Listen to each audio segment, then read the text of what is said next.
In this episode of the Smart Community Podcast, I had a fascinating chat with Declan Edwards, founder and CEO of BU Coaching and the non-technical founder of the soon-to-be-launched Pocket Coach app.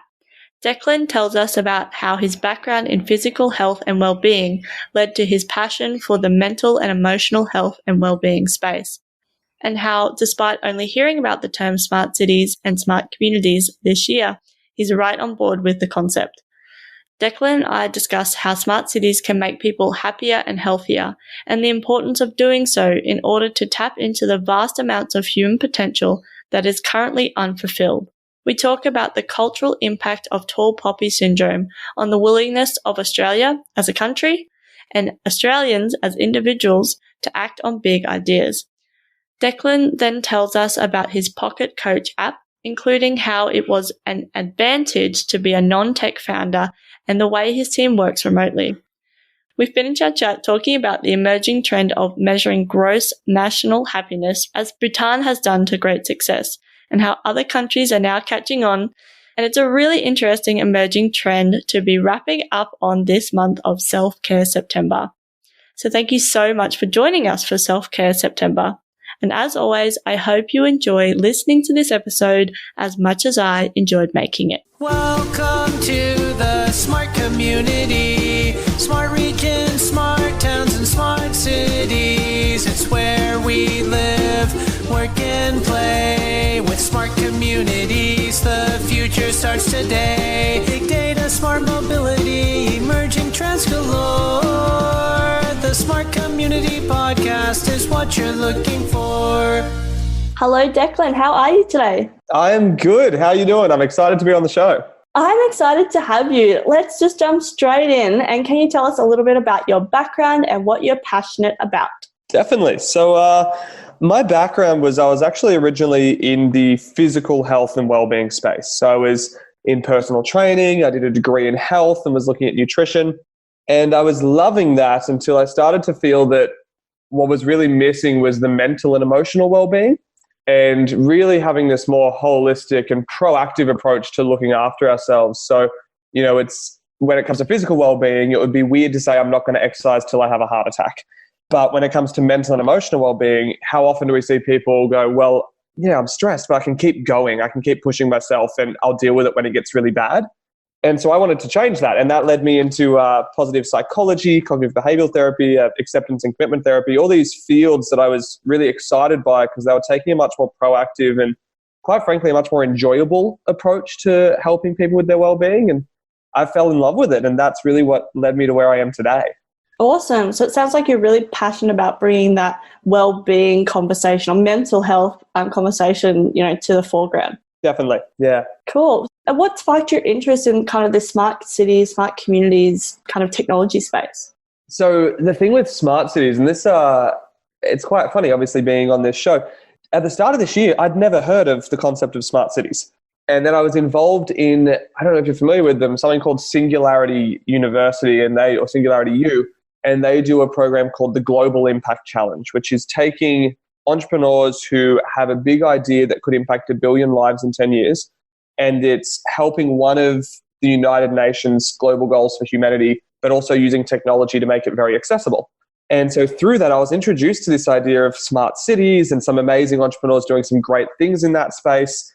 And I started to look more and more into it. And over this year, it's really become a bit of an interest of mine. And only 2 weeks ago, I was at a talk in Newcastle, where I'm from, called IQ Talks, where they were talking about how do we make our city more of a smart city. And I think it's such a fascinating concept in the way that it can be used to help people and to make life better. Absolutely. So tell us what a smart city is to you.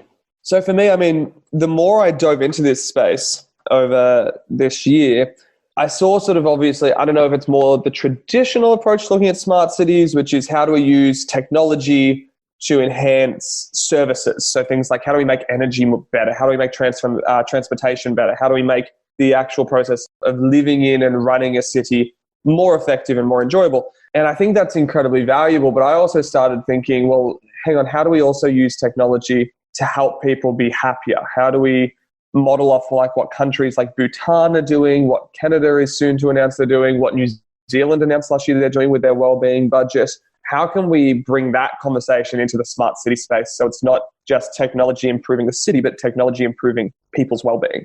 Absolutely. I absolutely love that as well. And it's one of my big passions and why I started the podcast, because what got me in was the technology, because at the time I was a traffic engineer or transport engineer. I saw this whole smart city thing in South Korea. Then I was like, oh, this is great. We can make this all efficient and blah, blah, blah. And just came at it from a real engineering, pure engineering kind of perspective. Then when I jumped in, I realized that that's not what I care about, right? That's what I did for work, but it wasn't what I cared about. What I cared about is how do we use this to actually help people? And still in the transport space for me at the moment, but it's so much in it. And I think the other thing is that there's also that negative side of it as well. How do we make sure that we're negatively impacting specific population or decreasing the well-being of people with technology? So there's that real balance. And I think that's where I love having people like you in the smart city space, because you bring that different perspective. Oh, thank you so much. I really appreciate that. Yeah, no problem. Next question. I'm keen to hear why you think the smart city concept is actually important. I've been thinking about this one over the last couple of days, and for me, the word that kept coming to mind was human potential. Like, if we can make things, even if we look at it from that engineering background that you were talking about and that you shared with your story, if we can make things run more smoothly, more efficiently, and we can free up some resources in the forms of time, money, energy, and have that space, almost like freeing up those resources to go, well, hang on, now that we've got these resources, where can we focus them? I think it allows humanity and societies and communities to tap into some potential that's really unfulfilled at the moment. If we're just focused on, it's the classic Maslow's hierarchy of needs, right? If we're just focused on survival and physiological needs and hitting our basics, there's really not as much capacity to go into things like community building, self-esteem and self-worth, into self-actualization. But if we can start using technology in smart cities to cover some of those more fundamental human needs, I get really excited by what does that mean on the back end of that? Like, what can we then do with those extra resources? I think there's a lot that we could do a lot more proactively. Like, again, coming back to that idea of we don't wait till we have a heart attack before we exercise. So I think, unfortunately, humanity and a lot of societies around the world can still be very reactive. And it's like, we won't do anything until it really hurts. But the more we use these technologies in smart cities, I think the more we're going to have the space to start going, well, where do we want to see humanity moving? And how can we facilitate that? No, I love that. It's something else I think about a lot, which is the shaping aspect of it. So like that this isn't a thing that is just happening to us. Well, it can be if we just let it happen. We just step back or whatever. But if we actually, I love that, unlocking the potential. And I was talking to somebody last week about energy and how unlocking energy, and that's in like kind of all forms of the word, human energy as well as resource levels of energy. And then you can actually then focus your energy on those things that you're talking about, which is like that higher level of human capital or quality of life or all those types of things, because we're not just putting out fires and hope. Like, unfortunately, that's been literal in the last, month or so in Queensland in particular. And it's just like, okay, what can we do to make those things more efficient? Like you were talking about what you picked up on there, that engineering thing that I was talking about, which is, if we make those things more streamlined and efficient, we don't have to think about them. We don't have to focus so much time, money, and resources on them. Then we can have, it gives us the permission or gives us the leverage or gives us whatever it is to be able to actually improve the quality of life for people. Yeah, and if we've got that streamlined process there as well that we know works and we can follow and implement, I mean, it frees up so much risk around decision fatigue as well. Like, it's been so documented that there's only so many decisions that our brain can really handle on a day-to-day basis. And I just keep thinking, if so many of those little decisions, or even some of those major ones, like around, as you said, putting out fires literally, if they were more streamlined and had this great blending of humanity and technology that was able to have a predictable solution there, then we're not going to really struggle as much with decision fatigue in that space. Again, as you said, it does free up that mental space and energy to just go, well, where would we want to focus our attention now? Okay, I'm really keen to hear, because you're from Newcastle and I've talked to some really cool people in Newcastle. So how do you think that Australia, or even if you want to bring it down to Newcastle, is embracing the kind of smart city, smart community concept? I know Newcastle's doing some cool things. I'll sort of speak from my experience here. I still could not tell you why, but Newcastle seems to be a little test city for some quite cool technologies. Like we've got Easy Park testing their platform here, which is to make the process of finding a car park in the city and paying for a car park in the city infinitely easier and more affordable. They're doing great things here. I know Uber launched some of their first tests in Australia and Newcastle. So I think from a technology perspective and efficiency perspective, Newcastle partnering with some of those bigger organizations that are really innovating and making change is quite exciting. And then if I go to a completely different state and look at Adelaide, for example. Adelaide a couple of years ago, I couldn't tell you the exact year, but a few years ago, they brought in some of the founding members of positive psychology and asked them to teach basic positive psychology, self-care practices to a large majority of their public servants. So if you're a teacher, a nurse, like someone working in the government space, you were taught these basic skills. And they did that and very openly said that their mission was to make Adelaide Australia's happiest city, because they know that when people are happy and fulfilled, they are better contributors to society. They are more innovative and creative. Like it creates this really nice ripple effect. And they did that by watching New Zealand do it. And I mentioned before Bhutan, which is the country that now measures gross national happiness alongside GDP. I think the more we see Australia take those sort of concepts on board and go, well, how do we make our society happier, more forward-thinking, and more innovative? I think that's where we'll really start to see the smart city thing take off in Australia. And I mean, I've just come back from the US. On a bit of a side note, I've spent a month living and working in Dallas and Fort Worth in Texas. And one thing that blew me away there culturally, which I would really like to see more in Australia, is the first thing people asked when I was over there, obviously, why are you here? The accent sort of gives away that I'm not a local. And their next question after I told them what I was doing was, well, how can we help with that? And I think that's so cool as a culture to go, let's think big, let's support each other to think big, and let's be on the forefront of change. I do worry that culturally Australia does have a bit of a tall poppy syndrome issue. And what we really need to see change culturally is this idea of let's not be afraid to think big and encourage big ideas together. Let's not be afraid to adapt and to innovate and really put Australia on the map, not just in smart cities, but in technology and wellbeing as a whole. Absolutely. And I think I've been doing a lot of work overseas as well. And there are so many different approaches to this thing. And the fact that it's actually a global conversation is really exciting. And I'm hoping that the tall poppy thing is definitely an issue for Australia. And I'm wondering how we can actually, bring that into the conversation and how you kind of combat that, because it is something that can really kill, it can kill an idea or kill the action. Maybe like the idea might be huge, but you don't get to the action because you get squashed by the powers to be or whatever. So yeah, it is fascinating. Yeah, and I do worry that you just mentioned there, maybe it's this great, big, massive idea that could really make ripple effects and waves in cities and communities and humanity. I think you've hit the nail on the head. But the issue at the moment is culturally, the big ideas are the ones that get hit with the tall poppy syndrome, where they're the ideas that we need the most and we should be encouraging the most. And I would like to see that change in the Australian culture over the next few years. How we do that, I mean, that's a whole other conversation. Yeah, I have so many things. Anyway, maybe we'll have another conversation about that. We might need to. Okay, let's talk about you and tell us about the projects and things that you're currently working on. Yeah.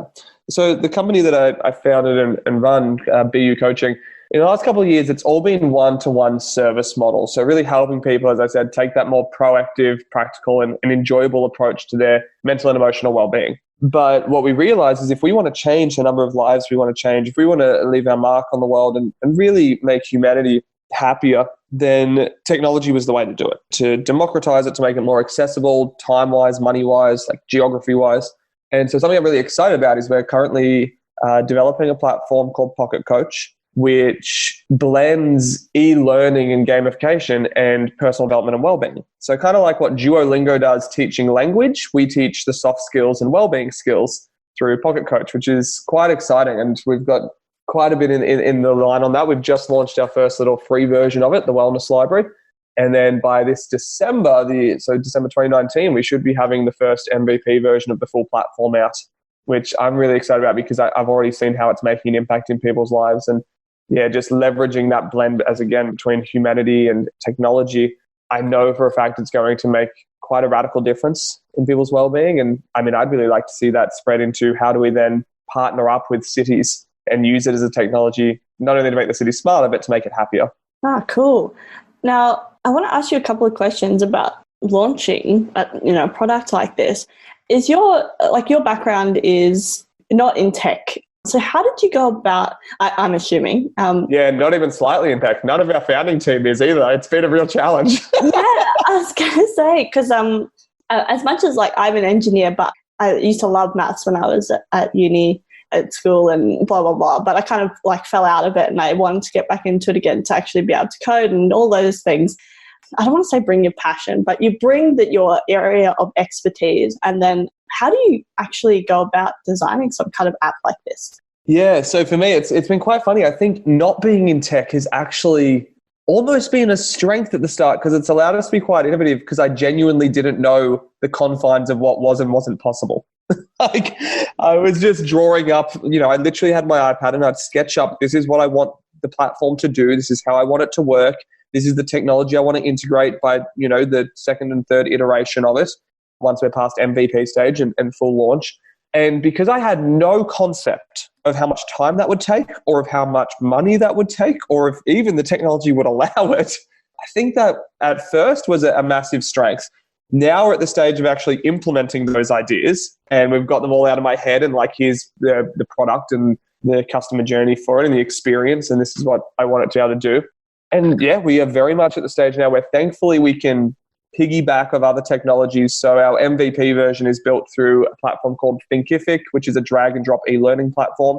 And we're also using Survey Anyplace, which is basically a drag and drop surveying tool and data collection tool so that we can make it quite gamified and show progress in people's personal development. And so by piggybacking off these other technologies that are quite user-friendly, we can get something basic to market that does the job and we can test it. And then the next stage, which will be to have the full custom build and full launch, we're very aware we're going to need a tech co-founder for that. So we're currently in the headhunting mode of finding the right person who brings the hard skills, but also is very aligned with our vision and our values.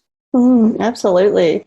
And you're based in Newcastle. Is your whole team in Newcastle as well, or are you around the place? Predominantly, we do have a couple on the Central Coast, which is only about an hour and a half, 2 hours south from us. But most of the team works from home. So once a week, we have a co-working day where we'll all meet up and work on our projects together. And once a month, we do a massive team day where we do an 8-hour day on the company direction, how we went previous month, what are the big differences we're looking to make in the months coming. And yeah, we've done that from the very start. I think last year we went from a team of 3 to now a team of 8 and then just dropped back to a team of 7. So we doubled our team size last year and that was a whole new game of learning how to work together effectively and still move towards this vision we share. Absolutely. Thanks so much for sharing that.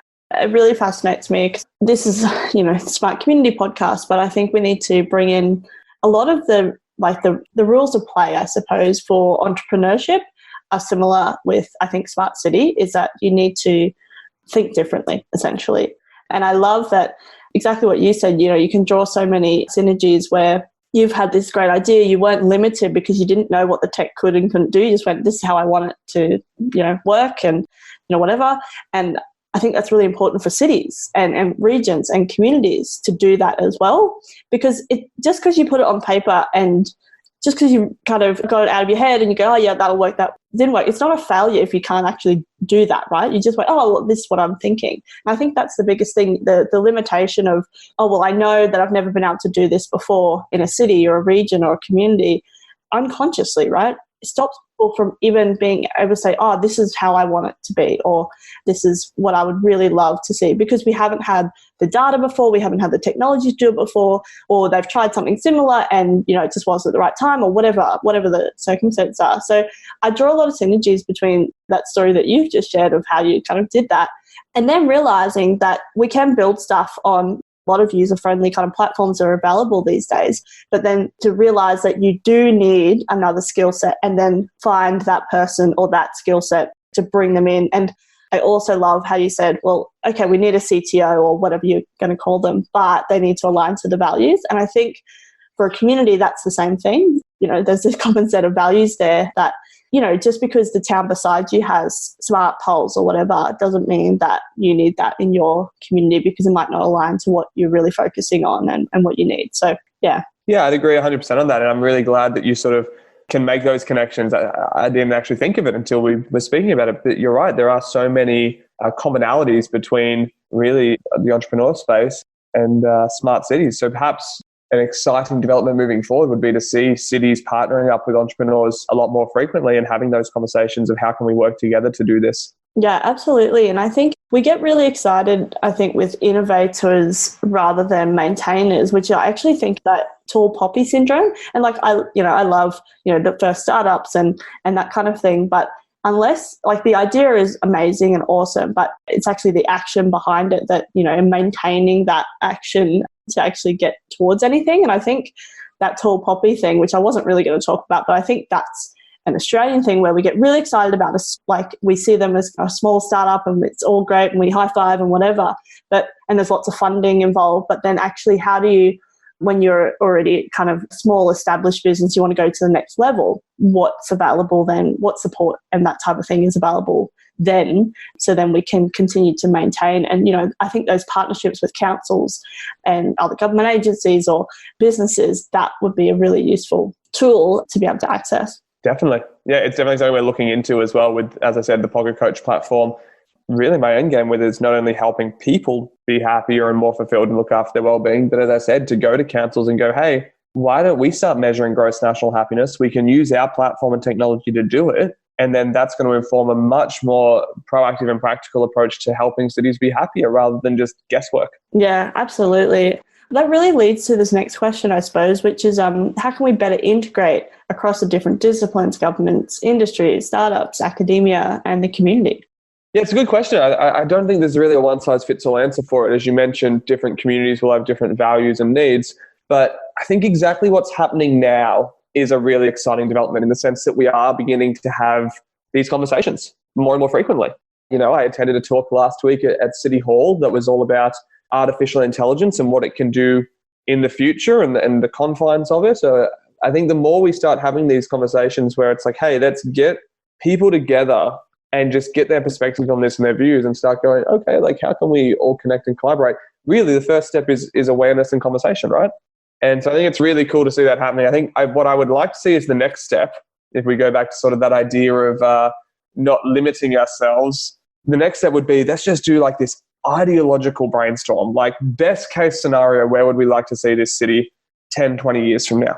Regardless of what's possible right now. Let's just think crazy. Let's get that out on the board. And then the third step after that, I believe, would be to just get something out. Even with our Pocket Coach platform, I'm going to be honest, it is not a fraction of what I want it to be able to do, because I've since found out that what I want it to be able to do is not technologically possible right now, but we're building towards it.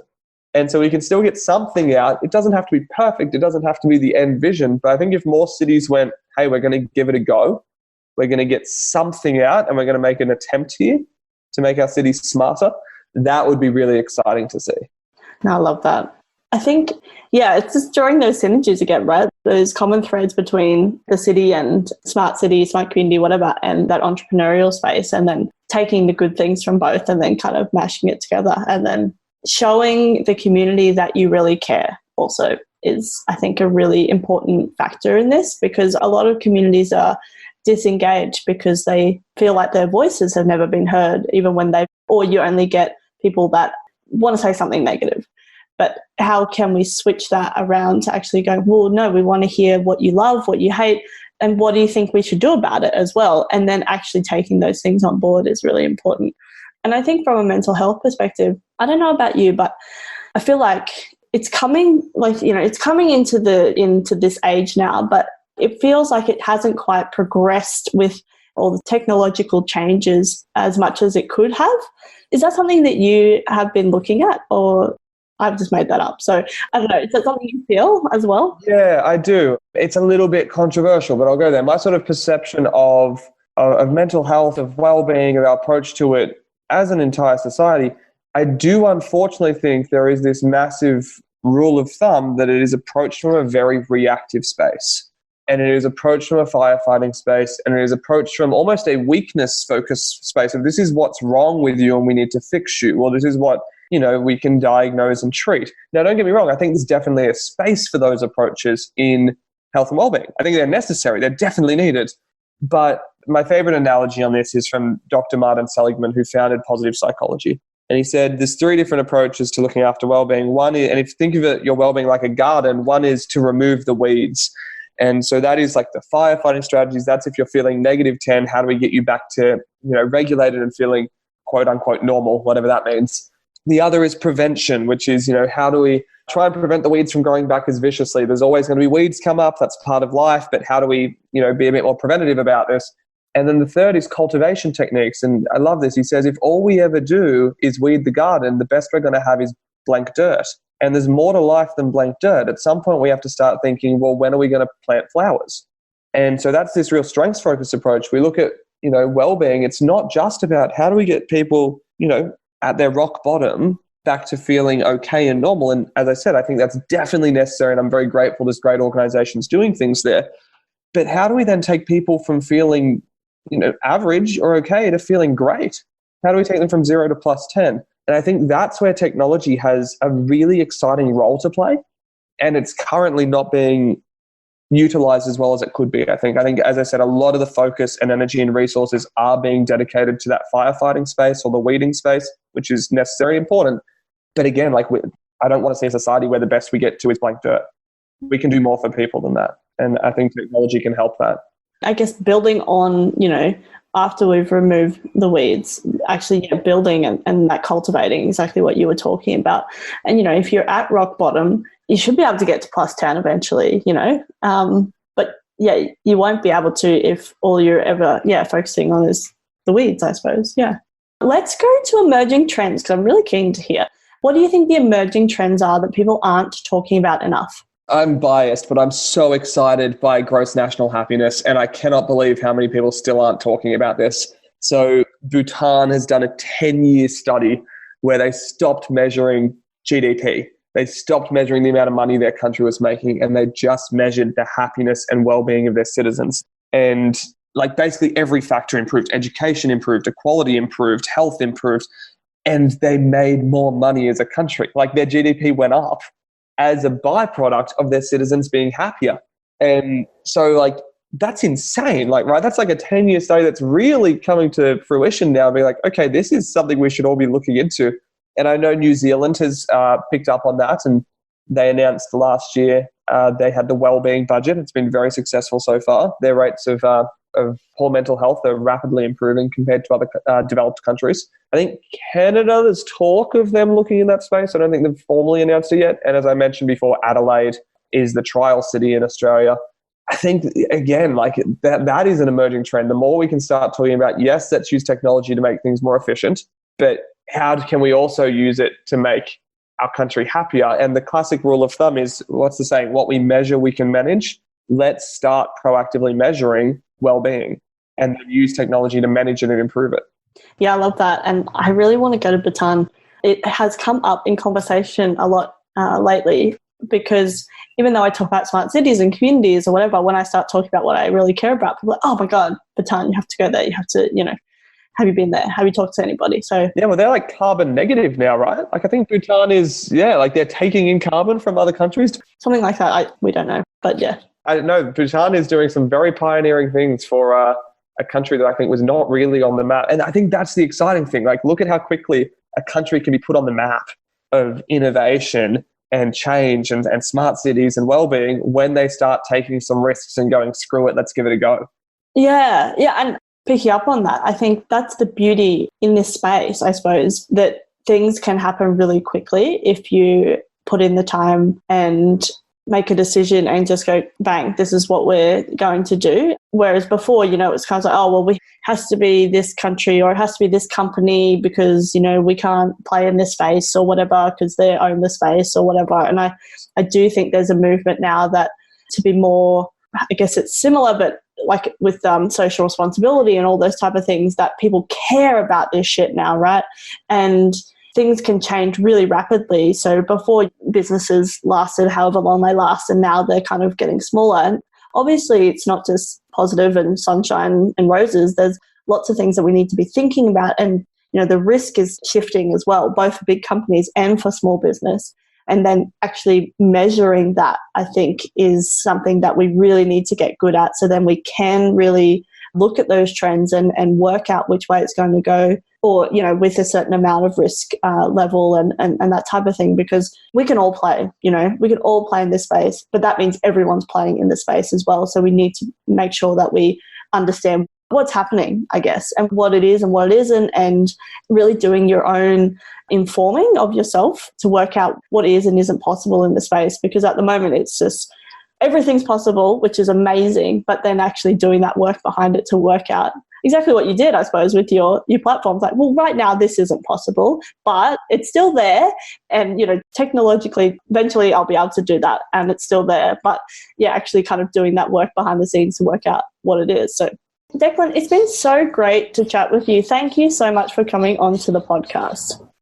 No, thanks for inviting me on. I'm really appreciative of the opportunity to have this platform to share these conversations.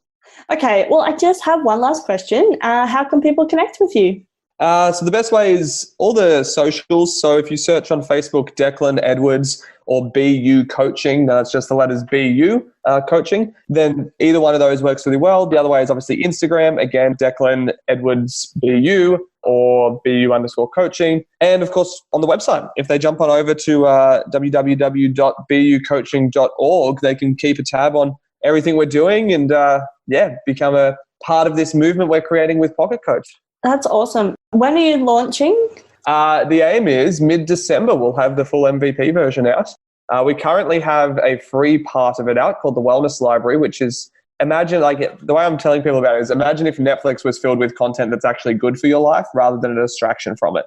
And so that's already out. So we've already got people jumping on that and using it to basically self-educate themselves. And then the real gamification part and progress part comes from Pocket Coach launching in December.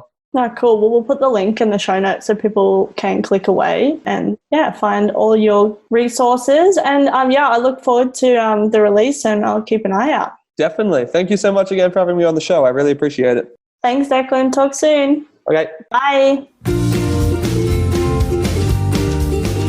Thanks so much for listening to the Smart Community Podcast. Show notes for this episode and all other episodes are available on our website, mysmart.community. If you have any questions for us or any of our guests, you can email hello@mysmart.community or find us on the socials. We are on LinkedIn, Facebook and Twitter @SmartCommPod. That's comm with 2 M's. If you are enjoying the podcast, please leave us a rating and review at wherever you listen. This really helps us reach more ears, so thank you in advance. As always, I hope you enjoyed listening to this episode as much as I enjoyed making it.